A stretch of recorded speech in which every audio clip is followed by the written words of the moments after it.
कमरे में लटकता हुआ बल्ब हल्की हल्की हवा से झोल रहा था।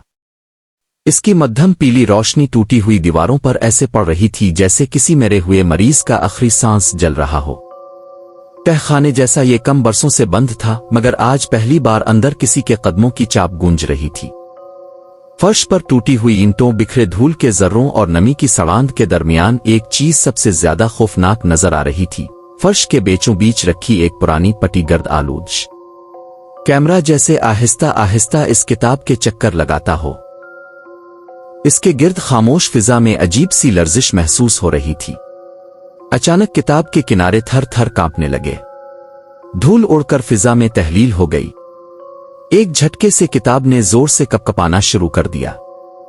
इसके सफ़े खुद बखुद तेजी से पलटने लगे, ऐसे जैसे कोई मावराई ताकत उन पर उंगलियां फेर रही हो। कमरे की दरारों से खून जैसी सुर्ख रोशनी निकलकर किताब के नीचे फैलने लगी। ये रोशनी आहिस्ता आहिस्ता फर्श पर फैलकर जिंदा रगों की तरह हरकत करने लगी।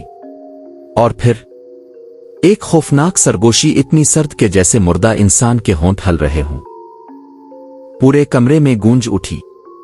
किताब के बीचों बीच धुआं उठा और धुएं की शक्ल बदलकर सियाह हाथ बन गई, एक हाथ जो अंदर की जानिब कुछ खींचने की कोशिश कर रहा था। इसी दौरान दूसरी तरफ बोसीदा दरवाजे के पीछे छपी लाइब्रेरी में, जहां शेल्फ टूट चुके थे और फिजा में हल्के हल्के गुबार के जर्रे तीर रहे थे, एक औरश पड़ी थी। वो किताब बंद थी, मगर बंद होने के बावजूद सांस ले रही थी। इसकी जल्द ऐसे फूलती और सिमटती जैसे कोई छुपा हुआ सीना धड़क रहा हो। अचानक इस पर लगा जंग आलूद लाख खुद ही टूटकर फर्श पर गिर गया। किताब खिल गई। अंदर से सुर्ख खूनी रोशनी का धमाका हुआ और इस रोशनी में एक शैतानी आंख नमूदार हुई, ऐसी आंख जो सीधा देखने वाले की रूह में घुस जाए। इसी लम्हे कमरे की खिड़कियां जोर से खिलीं, तेज हुआ अंदर आई और तमाम मोमबत्तियां एक साथ बुझ गईं।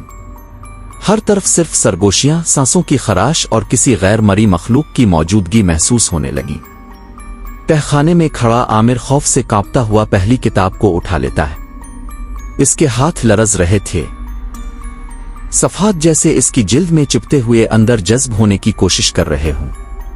नजर इस पर लिखी किसी अजीब ज़बान के अलिफ